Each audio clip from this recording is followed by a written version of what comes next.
how long's it been since I did one of these, right? Long time. I even still have a beer time with Betsy that I did a long time ago that I never edited because it was just bad. This was probably gonna be bad too because I'm not in the groove anymore. I don't know what's going on. Oh, that's gonna fall. Here we go, guys. It's shark time. Shark time. Isn't that something? So this is what we've got today. It is Erdinger. I sound real American saying that, but this is Erdinger Weissbier, which is just wheat beer in the Kristall type, which is crystal clear type from this company, brand, brewery, whatever you want to call it. And I did read a couple of reviews before I went into this video, and it smells pretty good. Ooh, it's got this kind of cinnamony smell to it. And it continues to smell that way, even as, you know, the air has gotten out of the bottle now. It's still pretty fragrant. So that makes me think that the beer itself should be pretty fragrant, but we'll see. Now this time, we're actually gonna pour it in a glass. Although this beer is a little larger than just a normal sized beer. So, yeah, that ain't all gonna fit in there. Oh, it's pretty light in color. I'll give it a little room. The head isn't very big on it. It's, you know, kind of whatever. But then again, I don't know what I'm doing. It seems very nice and carbonated though, so that's good, because that's very important for me when it comes to beer. Like, I like a lot of carbonation. So about 2/3 of it fit in here. Still smells pretty good. First taste, guys. Let's do this.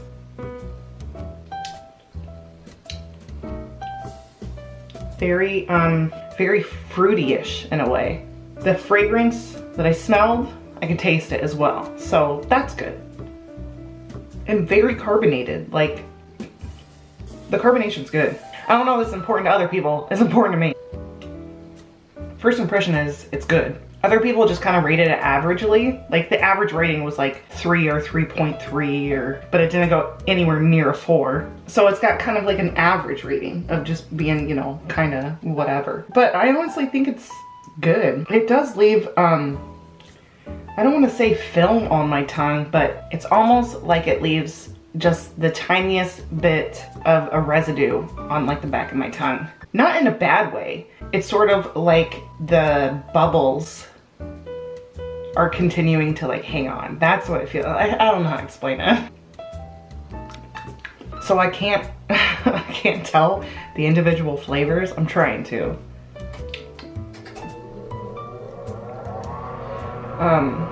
It's still got some foam at the top. It's staying very bubbly. You know what I'm saying? I'm acting like I know what I'm saying. I caught a whiff of something.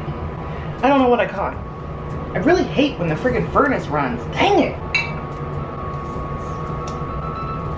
Even that last sip was pretty good. You know what I'm saying? Not bad. I gotta be honest though. I did drink like 3 mics before this. So my palate isn't necessarily cleansed before I drink this beer. That might factor into it. I'm not sure. It's not like the best beer I've ever had, but it's good in a way that I'd drink it again. I mean, I wouldn't pay $3 a bottle for it. Maybe if the alcohol content was higher. Apparently, Erdinger Brewing Company is the largest wheat beer brewing company in the world. So they're a pretty big company, you know what I'm saying? So it's no wonder that it tastes good. It was one of the cheapest ones I could find, actually. Oh my god. Who cares, right? It was founded in 1886. You know? Yep. I originally was going to try to find some kind of random information on the founder or just random information about the company. But you know, when it comes down to it, when I'm watching something, I don't want to hear like facts, really. That's just my preference. Unless they're done in a really fun way, which I can't do. So instead, I did what I know how to do, which is tell a story. But I don't have any more stories. Because I didn't really drink a lot growing up. I basically already told you all my stories that I have, at least the good ones that are worth telling. So I turned to the internet and I found some drinking stories from strangers, and I'm gonna share some with you. I hope you enjoy. Quick little note before I tell the actual stories though. I had originally tried to find other people's reviews of this beer to see if there was anything interesting that I didn't get from it that somebody else did. And something that kept popping up was people talking about how it tasted like bananas or something. They kept talking about bananas, you know? Either way, one person reviewed and said, flat bond body? Bond? Kristall clear, 3-finger white head that fizzed away quickly. Wheat and grass in the aroma. I don't sense that. Some bubblegum and Band-Aid. Band-Aid? From the yeast. Alright. Bready malts with some grass and spice. Bubblegum and Band-Aid showed up towards the end. A little weighty on the palate. Yes, thank you for giving a more sophisticated description of what I was trying to describe earlier. It's weighty on the palate. And bananas. I get overripe bananas. What? I'm not good at tasting stuff, man. I don't know. It just tastes pretty good. Let's move on to the stories. Saturday, I had friends in town from college. We started drinking and then went to a bar. We stayed for a few hours, then on the Uber ride back, my girlfriend threw up in the back seat. I had us get out a mile away, out of fear she would do it again. Her friend was also super drunk and was crying the entire way back. Sounds like me when I get too drunk. Her boyfriend was super mad and stuff. This girl's shoe broke, so she was complaining about how bad the walk was. Her boyfriend tried to give her a piggyback ride about 200 feet away from the apartment door. They fell, and he busted his face. I had to drive him to the ER at like 3 a.m. I fell asleep in the waiting room for like 2 hours. He still wasn't done yet, so I went home to sleep and picked him up later. He got 7 stitches, and they tested him for a head injury. Night started super fun and ended super not fun. I started drinking late. It was a few weeks before my 21st birthday and I was going through a breakup. My best friend tried to cheer me up with a girls' night with movies and junk food, and she was adamant to have a few drinks. I gave in. I remember going pee before we went to bed, and I knocked a bunch of seashells off the counter and tried to pick them up, but in my drunken state fell over and crushed a few. I was sitting on her bathroom floor crying because I broke her seashells. I don't know what's up with the beginning of it, but anyway. I jumped from a 2nd-story window, and yes, there was a girl. I don't know what they mean by that. There was a girl that they landed on or something? What? I dislocated 4 toes and fractured 3. While still drunk, I managed to pop my toes back into place and set the fractures. I didn't know about the fractures until I got x-rays 3 weeks later, when the pain had still not subsided. The doc said, yep, you cracked 3 of them. Nothing I can do now, they're already healing. Luckily, they are set pretty straight. Here's some codeine. So I guess I got addicted to codeine after that.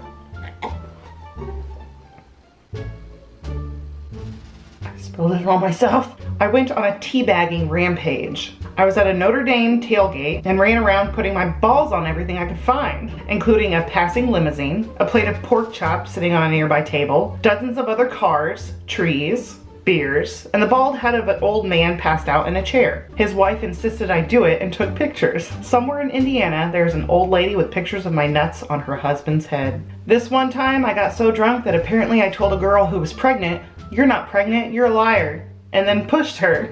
I don't remember doing it. I only remember my friend screaming at me and then telling me to leave. He counted down from 10 like when a rocket is launched, claiming he'd punch me in the face if I didn't disappear before blast off. I took the first 7 to try to dissuade him, but by 3 I was sure of his honesty and decided to bounce. Some weeks later, I found out that I was actually right. She was never pregnant. I knew that was a liar.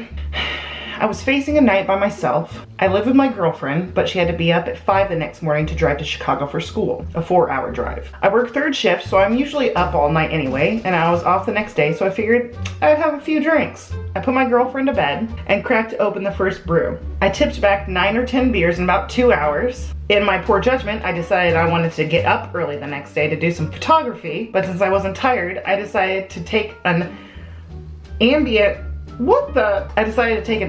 sleeping pill, 10 milligrams. For those not in the know, 10 milligrams is a normal dose. Alcohol is advised against strongly. So apparently 10 minutes later, I felt the Ambien wasn't working, so I took another and had another beer. Oh my God. I took another Ambien. This cycle continued for about a half an hour, by which time I had taken somewhere between 40 to 60 milligrams of Ambien and had 10 to 12 beers. I have no recollection of the events after this point. Apparently my girlfriend woke up at 4 a.m. to the sound of loud thumps and bangs in the next room. She found me in the study, drooling and incoherent, keeping myself standing by alternately slamming into walls. "What the f*** is going on?" she screamed. "I'm fine," I said apparently. "No, you're not fine." She took me to the bathroom to puke, which I didn't, gave me some water to drink and threw me on the couch. She then sat for half an hour debating whether to call an ambulance. I was breathing fine, so she decided to get ready for school and left. Really? I woke up many hours later on the couch, oblivious to what had happened and how I got on the couch. I figured I had just a couple too many drinks and laid myself on the couch so as not to disturb her. I called her later in the day and tried to act cool, play it off like it was no big deal. "Hey, I just stayed out on the couch last night." The first thing she says to me when she picks up is, "I hate you." I knew immediately I had really up. I spent a week or so in the doghouse, no beer, no Ambien, lots of apologies, and ass kissing. I love the girl. I've never been with anyone who would have taken care of me like she did while simultaneously being absolutely furious. I'm gonna marry that girl. I'm trying to hurry because my battery is flashing. So, real quick, I hope you enjoyed. This was Beer Time with Betsy. Next time I'm gonna have some more stories because there are infinite drunk stories all over the internet. I thought this was good. I suggest trying it. It's pretty good. It's not extravagant, but it's good. And I'm sorry it took me so long to get back to this point. You know what I'm saying? Give the video a thumbs up if you enjoyed. See you next time. Good night, YouTube.